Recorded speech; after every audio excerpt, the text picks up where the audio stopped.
Hello, my dear astro enthusiasts and astro lovers. Today we are going to talk about, wanted to say Prince Charles.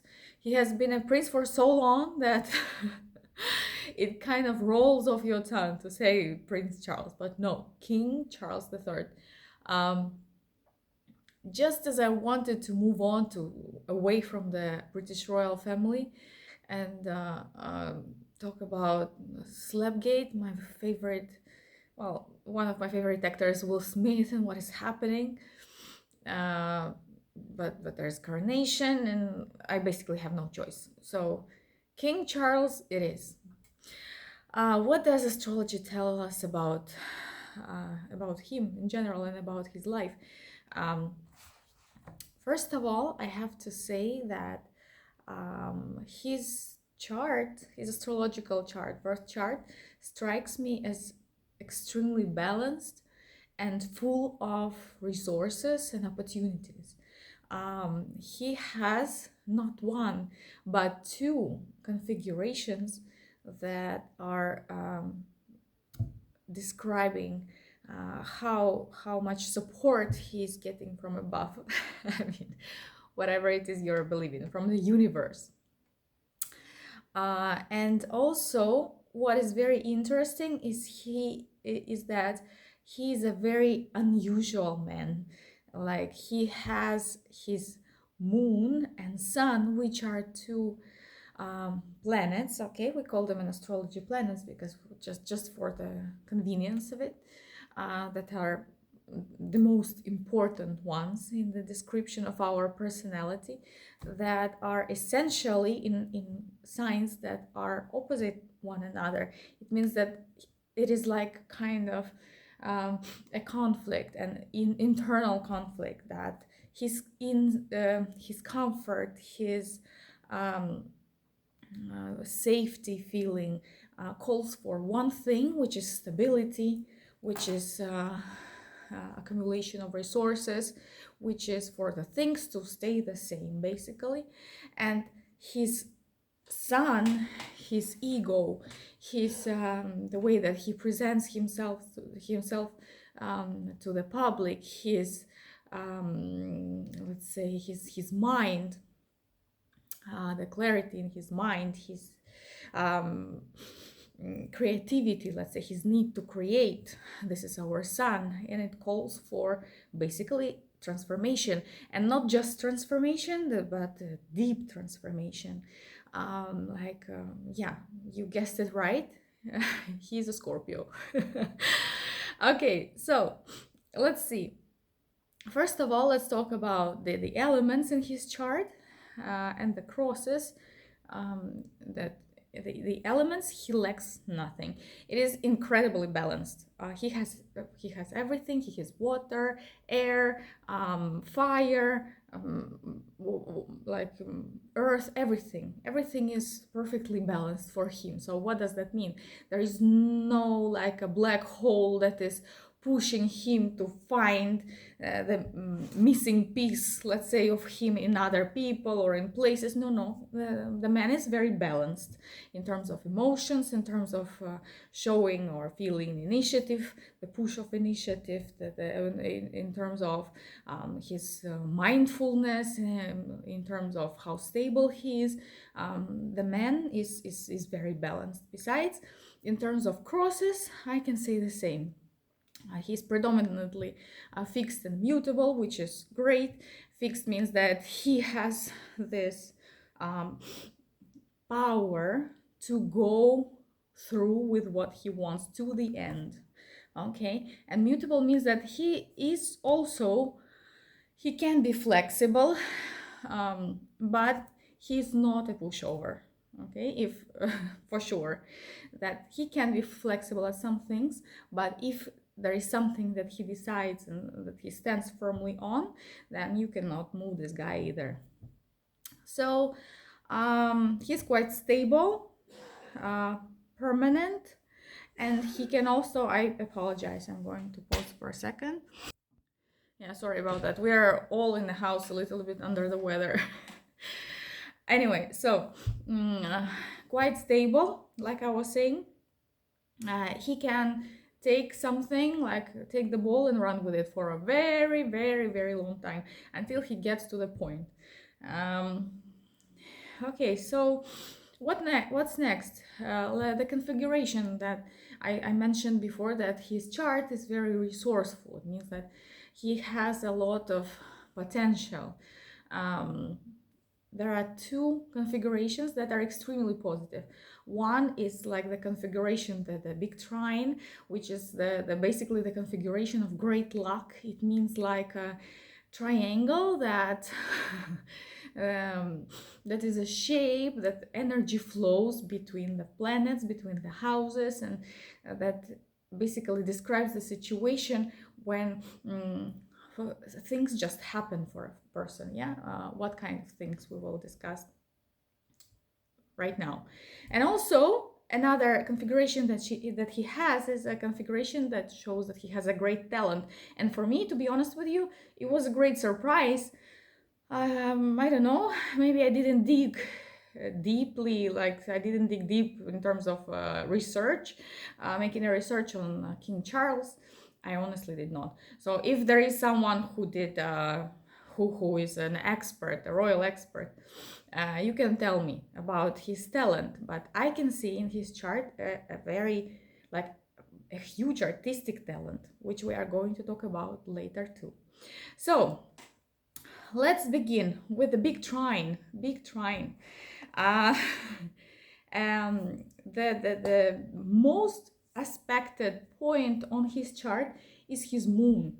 And the moon, as we discussed previously, is our the feeling of safety. It's our psyche. It's our, let's say, internal something that makes us feel very comfortable. Moon is something that describes how we take care about our body, about ourselves as a, let's say, biological unit, just our sense of self-preservation, let's say.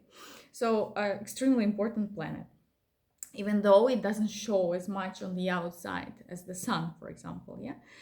Okay, so this point is extremely, like, if you possibly if you wanted to make it more aspected, I don't think that it would be possible.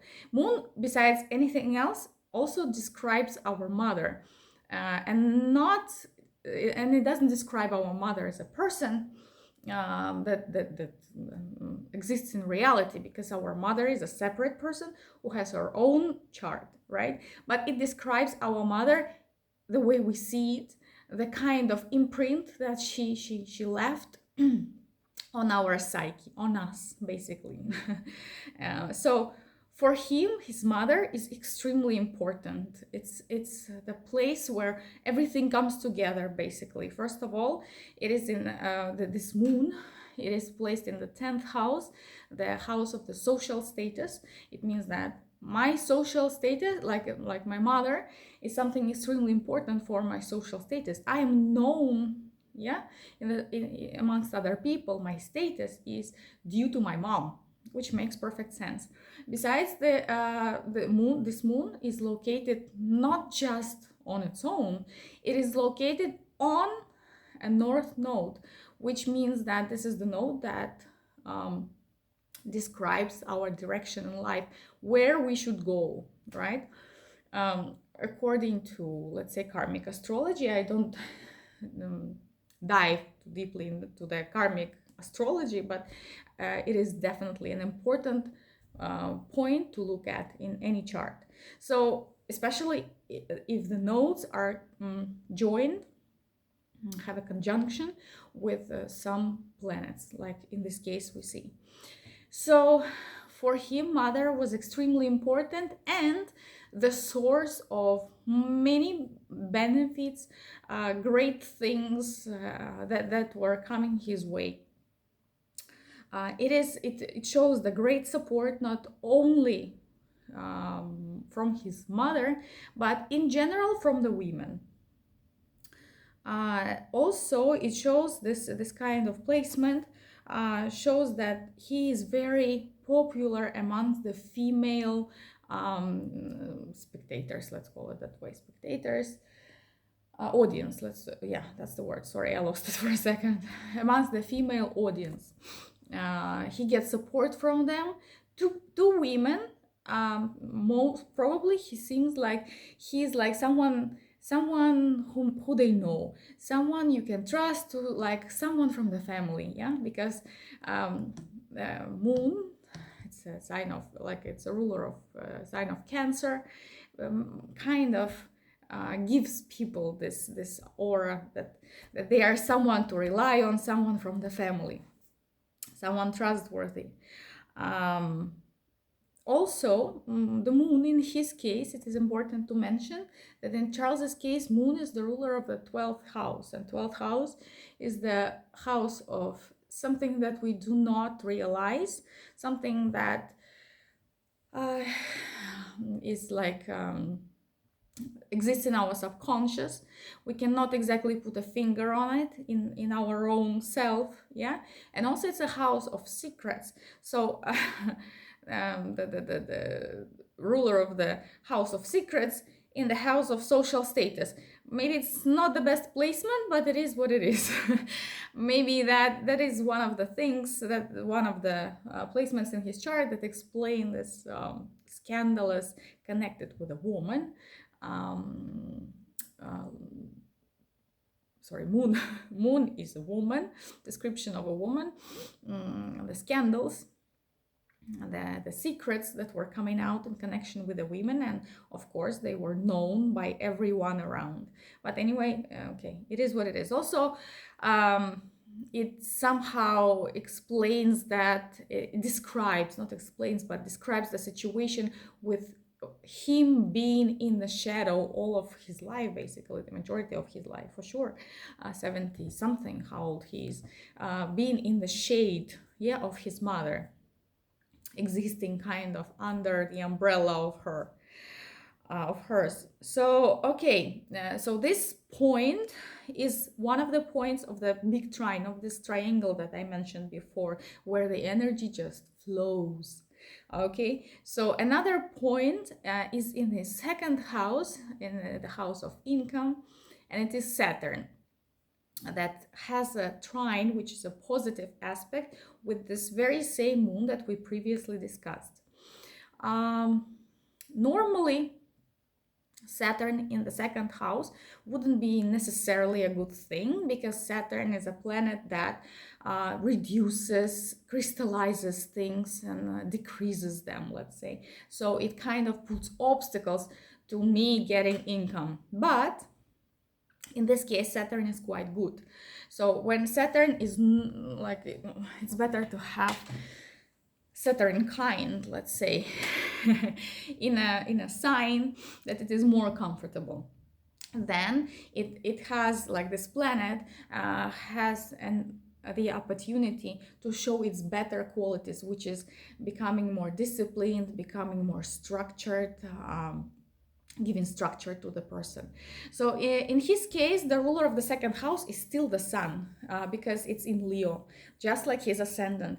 And that's a great thing, actually, for the house of money. It is considered to be that sun is a great ruler for the second house, because sun is, in astrology, is associated with gold and with money. So that's not so bad. And besides, Saturn is the ruler of the 6th, 7th, and 8th houses. 6th house of routine. What I do on a daily basis brings me money. 7th house, other people, partners. I get money from them. And 8th house, in this case, can be the money of the other people. It's the house of stressful situations, the house of crisis, but also the house of taxes, the house of banks, like where you are borrowing money, or you, whatever, you deal with the banks, financial operations, let's say. You're dealing with the money of the other people that are not basically yours. It means that the money of the other people basically are flowing into my pocket, which I think a lot of people would want that combination. Besides, the Saturn is great. It has got only great aspects. It's a part of the big trine. Perfect.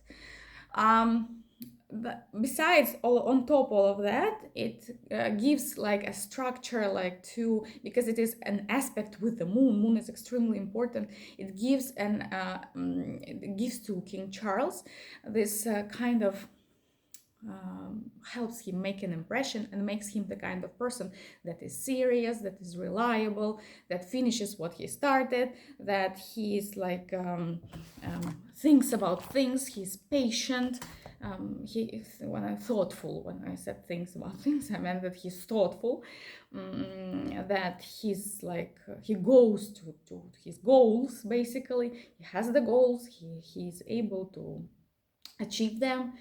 That he is quite practical, that he knows how to treat material resources. He's able to do it. That you can entrust serious projects to him. That gives him this kind of aspect. Besides, that helps him to easily follow the rules or follow the discipline, to become part of the hierarchy. And this is all on one hand, okay? That comes very naturally to him. But there is another side to King Charles' personality, that we're going to discuss later. And this is describes this kind of sun-moon conflict. So on the one hand, it comes naturally to him to take care of resources, to be a part of the big structure, to follow the rules and so on and so forth. But the other part,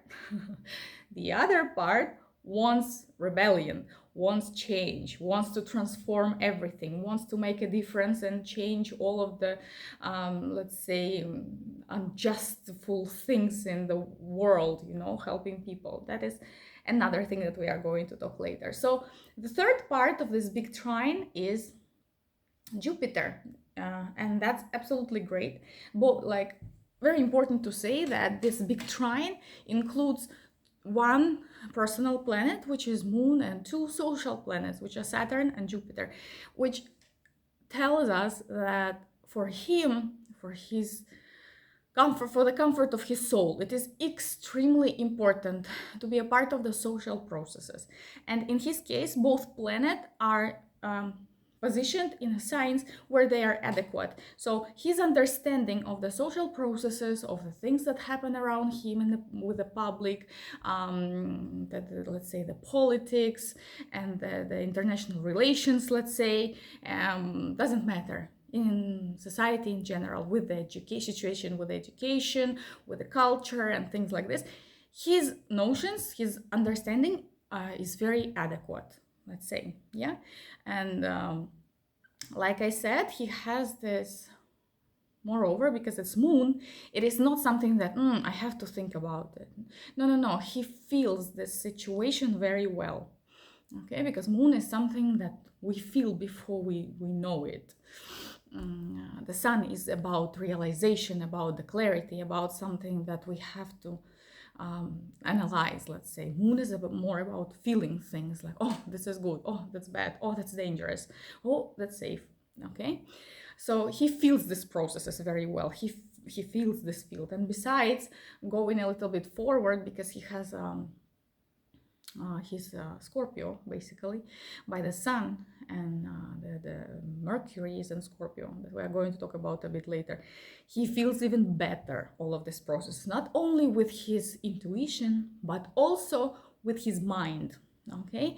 With his mind, and he knows where to hit, he knows the weak points, the strengths, and yeah, basically, he's good at it. Now,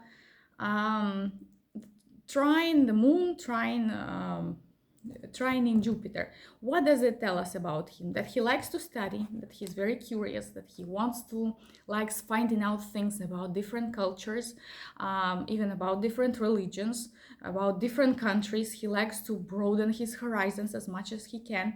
Like I said, learning new things. He's open to the new experiences, like meaning new cultures. He has quite the authority. Let's say he possesses some like authority. He is highly cultured. But in general, I have to say that no matter how great this trine is, and it is really great, there is one big but looming over this whole thing, is that the trine is the configuration, like let's say, of the lazy. Why? Because the energy flows in a very natural and way without any obstacles. Let's say, what does it mean on a normal, in a normal language? It means that things just happen for the guy. Things just happen for him. Okay, his second house of the money, 10th house of the status, 5th house of things that I do, my creativity, my input into the, let's say, my contribution into the world. They are connected in a positive way. It means that I do what I like, I create what I think should be created, and it brings me both money and status. That's great. I think everyone would love to have this kind of configuration in their chart. But because it comes so naturally, because it comes so easily, people usually who have this configuration become lazy in a way that they don't want to go that extra mile to do even more, because it will happen, okay? It will come to me. So the further they live with this in this situation, when things are easy peasy, the less they want to work for it. So that's a little bit of a minus. And given, like in reality, given the resources that you can harness, let's say, being a prince, even prince for many, many years, you don't have to wait to become a king. I mean, you can do a lot of things, and probably he did. I'm not sure, but what I am sure of, that he could have done even more. Anyway, so this is the big trine, but also this moon that we have discussed previously is the point that eases down a little bit the very, very strong opposition that he has. And this opposition is between the Uranus and the Jupiter, okay? So on the one hand, he wants to create something for other people, to help them, to promote education and embrace other cultures and religions and things like this. On the other hand, also it comes with a kind of protest, with a kind of, let's say, revolution. I want to change things. I want to set free from the existing, I don't know, like constrictions. I want to get out of the boundaries. I want to push the boundaries. I want to destroy the boundaries. So this is kind of opposition, and it all is harmonized by this moon. Okay, this moon is, I don't know, maybe it is it was his mother, maybe during his life, that was holding him back from this reforms. Or maybe it was the image of his mother in his head, like, what would my mom say? Like, what would she do? I cannot do that to her, for example. So, and also it is inside of him. Part of him, remember, wants things to stay the way they are. He doesn't want to completely destroy everything. He wants the things stay the way they are to a certain point. So that kind of makes it softer, this aspect. But in general, it talks, what it describes King Charles as that as a person who would, let's say, want to get rid of some authorities, like to not, because Uranus is a planet where everyone is equal, where everyone is a friend and a brother, and there is no like clear authority that is oppressing, let's say, or even if it's not an oppressing authority, if it's like a paternal kind of or maternal kind of authority that takes care of everyone, it is still over. It is not the structure of a Uranus to have someone over your head. So probably a part of him wants to get rid of that.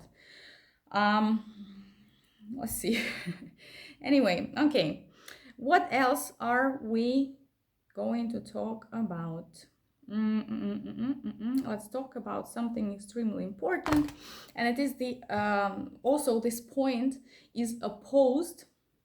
The moon, I'm talking about the moon, is opposed by the Mercury, and the Mercury is in Scorpio. Okay, what does that say? The person who is a Sun Scorpio, Mercury Scorpio too, is in general is probably a person who can tell things directly to your face or not, but one way or the other is the person who can hit you the hardest with the words that you can kill with a word, you can cure with a word, and this expression describes expressly a Scorpio. So his way of thinking, on the other hand, is extremely, because Scorpio is a fixed sign, so the ability to concentrate with the people who have Mercury in Scorpio is extremely strong. They can stay concentrated on a thing for a very, very long time. They are going to dig so deep that there is nothing deeper until there is nothing left, until they are reaching the center of the earth. They will not stop digging on the issue. Yeah, that's a very, let's say, profound knowledge that they require before their mind gets sated with the issue. This person also can be very sarcastic, very cynical, but also can be very emotional on a deeper level. Not just like emotions like, hey, oh, I'm happy, oh, I'm sad. No. They need to connect to another individual on a deeper emotional level. In general, the Scorpio who has a strong accent in the sign, Scorpios who have strong Scorpio accent on the Scorpionic energies, they are not, let's say, what do you call it, like when you are attached to one person, you are not like doing from flower to flower like a bee. No, they are attached deeply to one person, but this person has to be in their mind, they have to connect to this person on a deeper level, on an emotional level. They have to know everything to this person, and usually to get there, the Scorpio is going to test you. Test you.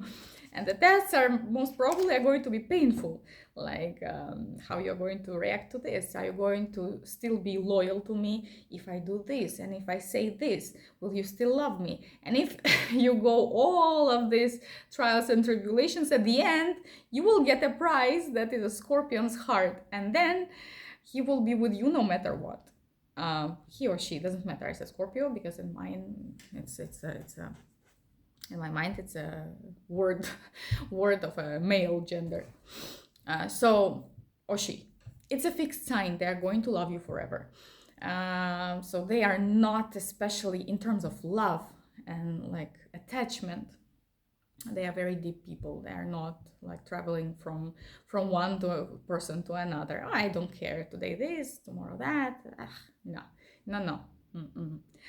So this Scorpionic mind of his, the Mercury, as it is in the opposition to the moon, and the moon is on the north node, which gives us riches and good luck in things,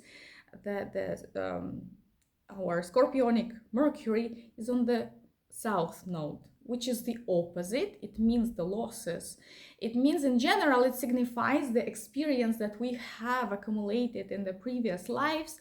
Now we are really good at something, but no matter how hard we are trying to use this ability that is perfected, it doesn't give us the outcome or the result that we desire or expect. So for in this kind of placement, you can tell that probably King Charles has been having his entire life a lot of great ideas, but for some reason, when he voices them, nobody cares. Like okay, whatever. Yeah. Sometime later, maybe next year. But if this very same idea been voiced by other person, everyone would be applauding. What a great idea! What a mind you have. So kind of unfair, but this is like a karmic lesson to learn that usually it is enough to just start working in groups, working with other people, and kind of voice these ideas from the community, okay, not just from myself, from my own point of view, because yeah, unfortunately the chances are that the people are not going to pay attention. So what else? Yeah, okay. Yeah. Also, this placement with the Mercury can sometimes show that or mean that the person somehow feels strangely feels lonely.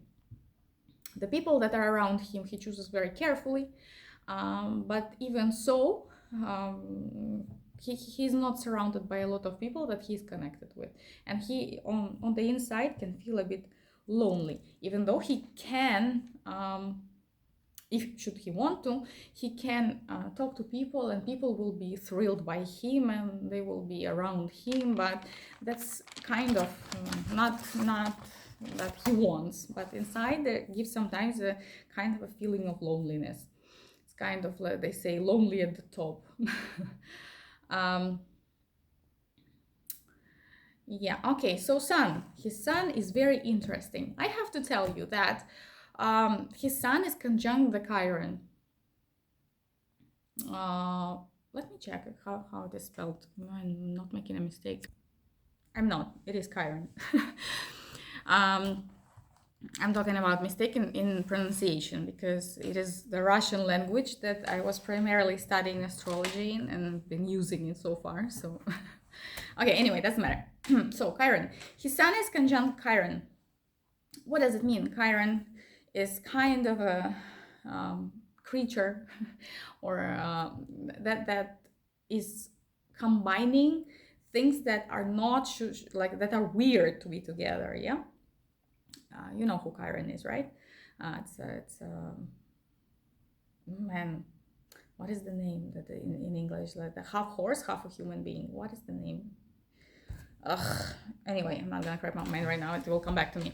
So combining things that are not naturally together, and because it has to do, like it's conjunct the sun, and sun is the ruler of the first house, by the way, second house too. It means that he has several sources of income that are maybe very strange, that same person gets from this and from that source. Okay, anyway, so first house is how we look and who we are too. So describes our personality and our looks. So kind of that things are very weird, you know, that even in the looks, some things that the combination of which can be found a little bit strange. But nevertheless, the sun is in Scorpio, the ruler of Scorpio under the ruling of Pluto. Besides, the sun has got a square with the Pluto, which is in the first house, to the house of the personality and looks. So he's having a Mercury reminding you in Scorpio, also on the ruling under the Pluto. So what does that mean? It means that in reality, in real life, King Charles has always been a man that is extremely attractive, that is so magnetic that it was very hard to to just pass by and not notice him, not just due to the fact that he was a king. No, he had some kind of energy, some kind of attitude that would, like, for women would find him irresistible, I'm pretty sure. This is the energy of, like, magnetism, especially as the it is a very it is a tense aspect, that this harmonic aspect, this magnetism that kind of pulls you into him like a magnet. That was very interesting for me to find out. Besides, this only underlines and highlights his constant need, this need to transform himself and things around him. Scorpios, and he's a strong one, as we can see, very with a very strong accent in Scorpio, in Scorpionic energies. The people that feel they're most comfortable under stress. No matter how strange it sounds to a normal, to an average human being, they are their best version of themselves in the stress and the crisis situation. They keep calm, cool, absolutely. They act and do what needs to be done. They feel quite comfortable in this kind of situation. And the thing is that when things are quiet, when it's a smooth sailing for them, it only the reason it doesn't happen on purpose. It's just because their nature, and their nature is longing for the transformation. They need to reinvent themselves their entire life. And if the life has no obstacles, it's a smooth sailing, requires for no transformation, they are going to do something to interrupt this smooth sailing, to create a storm, to be productive, to feel their best, to apply their abilities in the best way possible. So this kind of person who has such a strong Plutonian energy needs some kind of position to work, doesn't matter, work or just have activity or whatever, do things that have high level of responsibility, high level of pressure, and high level of difficulty, to keep them constantly on the edge. And then they will be least destructive for themselves and people around them. Well, yeah, happens. Okay.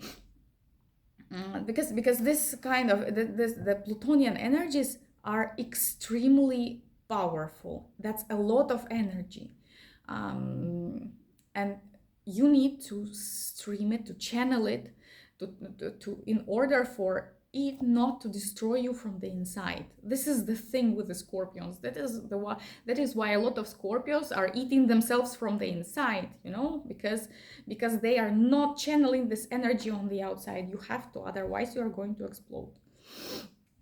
Okay, so what else do we need to know? This, right, creativity. He has King Charles has got a configuration in his chart that shows that he has outstanding creative capabilities. Like, he's very talented, long story short. He's very talented in terms of arts. Okay, with this kind of configuration that he has, which is on the most important part of this configuration, there is Venus in Libra with conjunct Neptune. It's about art purely. Okay, but besides that, it has a sextile from Pluto and sextile from Mars. Man, okay, not only in his head, but he can do things. Okay, and the man has got, and probably has got, a great taste and a great feeling of the colors.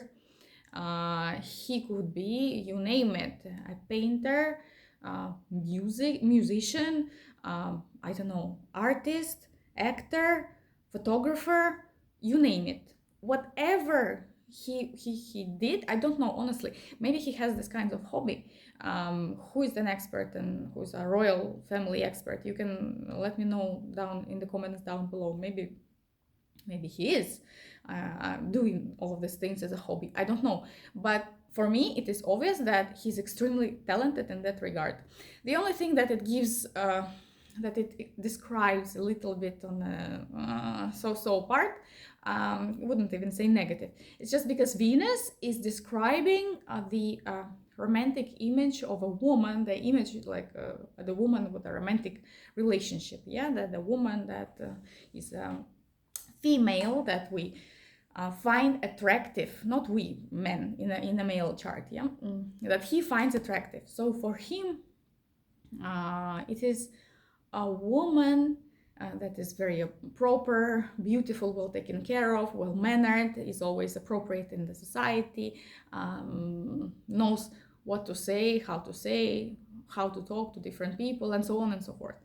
But also because it is conjunct with Neptune, she has to be like a very gentle creature, very out there, very sensitive to the beauty, like he is. He is very sensitive to he has an eye for the beautiful things, yeah, and the things like beauty of nature and beauty of art and beauty of woman and in general beauty of life. He has this eye for it, and he needs the woman that he's attracted to be the same kind of. But also at the same time it gives him it increases the chances that he's going to be like he's going to fall victim of his own illusion about the woman that he is after, meaning it is that case when a man can love the image of the woman in his head that in reality has very little to do with the real woman that he is with.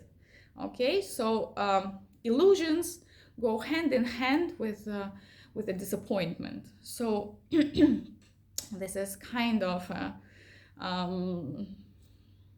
give and take kind of things. And there's a big plus on the artistic, inspirational side of life, and there is a practical side of life that on which it is definitely less pleasant. But I have to say that he himself, because he has the sun Chiron, he himself can be quite, I would say, mercurial. Depending on the people that he talks to, he can turn to them with a side that would be beneficial for him to see, for them. Okay, that they want to see. He's going to let them see exactly that. He knows what they want, and he's going to give them just that. Yes, he can be that, and he can inspire people by speaking. There are other aspects I'm not gonna tell you about, but he can be a very inspiring speaker. He can push just the right buttons, just with just the right amount of strength or power to make people do what he wants. He can inspire, let's say, a crowd, large group of people for the action that he expects of them. He is very precise with what he says. And it's about humor. His son is about sense of humor, and I'm pretty sure that he has a great sense of humor. If he needs to crack a joke or two or 20 to lighten the mood, to make everyone feel good, then he will do it exceptionally well. But if it happens to be an opponent, a person who is like, God forbid, I don't know, he sees as an enemy, he can destroy the enemy with his humor, leaving the opponent speechless, absolutely, without an ability to say anything else. Like he can destroy. Yeah, that's a very his speech, his mind, let's say, the way that he presents himself is a very powerful tool for him. Yeah, he's great at that. Okay, what else was very important for me to say? Let me know about his talents, artistic talents, if there is something that he does in his free time. Okay, so what else? Okay, he has a lot of charisma. Yes, he has this the Pluto in his first house, second house of money we talked, 10th house, yes. Children, that is what I wanted to tell you. Fifth house, his fifth house is about children. It's about creativity, things that we create. And say it's a broader sense than just, I don't know, to make a doodling on the piece of paper. It's a broader sense. It's that's why the children are there, because it's also our creation on a broader sense. It is the like romantic relationships of affairs, romantic affairs. It is the oh my god, entertainment, competition, sports, and things like this. For him, it is a very tense point of the horoscope, and I don't think that in his mind it is like, oh my god, my children, oh my god, I don't want this competition. Maybe there is a part of that is also true, but it just happens so that every time one of these aspects of life is in play, it ends up with a big headache for him that he has to resolve. And I think that Harry is a good demonstration of that, because Harry is now famous headache producer for the British royal family, and his father as the head of the British royal family and the Anglican Church and things like this. And besides the love affairs, everyone remembers the story with the tapes, and in general, affair was very, very, very loud. By the way, because I see how strong of Scorpion he is, I think that everyone was very, once the recordings came out, everyone was very stressed, except him, I think. I think that he somehow managed to make the situation, well, if not beneficial, then to make it serve to his goals in the long term. Yeah, and the competition and the sports and all of that is kind of very, very dense area of the horoscope for him. What else I wanted to say, that this dual kind of thing, that on the one hand he wants to preserve the tradition and accumulate and pass on even more resources to the next generations. On the other hand, he wants to transform and introduce something new to his legacy, let's say. He has to be careful with that, because there is a chance that it is going to be perceived in the wrong way. So his let's say intentions are very noble at what he's trying to do, but somehow it can turn out a different way than he plans. And I'm saying that because he has a Lilith, a black moon, on exactly on the cusp of the ninth house, and he has to be very careful with the things, the action, the activities, the activities of the ninth house, which is traveling. Be careful abroad. That can happen different. I don't know, sex scandal, something unpleasant, and the integration of the other cultures into yours, some philosophy issues, religion. He has to be very, very careful with all of these things. And people generally who have that aspect have to be very careful with all sorts of mentors, guru, and whatever, all of that. So these people kind of hitting into the weak spot, and it is very hard for people who have Lilith, so this placement of Lilith, to see these mentors or guru for what they are and use their advice right. They are in danger of falling victim to some kind of unpleasant things, like scamming or that kind of thing. Oh my god, it's 48 minutes, goodness.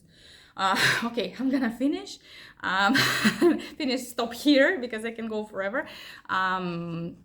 Hit like, subscribe, whatever it is. Let me know in the comments down below what you think. I'm thinking of making another video about the coronation, because in astrology you need to have a chart, and chart is the specific place and time that something happened. Doesn't matter if it's the birth of a person or the initiation of some event. So coronation is kind of the point of coronation will describe the reign of King Charles III. I have to tell you that I was a little bit surprised that they chose not only a full moon day, but a lunar eclipse day, which is full moon on steroids, where energies are raging, you know, and this is the starting point of something extremely important, his reign. Okay, it's the place that is going to describe it. So anyway, let me know if you would like to hear about that, and if you do, and you are a royal expert, let me know the time of the coronation, because I have to look through the whole thing to find this time, which I will if you tell me that you want me to. And if you know the time exactly that the crown was put on his head, not the beginning of the ceremony, let me know, okay? And I will try to see what the reign is going to be about and what it is going to be about for King Charles. Okay, anyway, I'll stop right here. I will see you in my next videos. Bye-bye.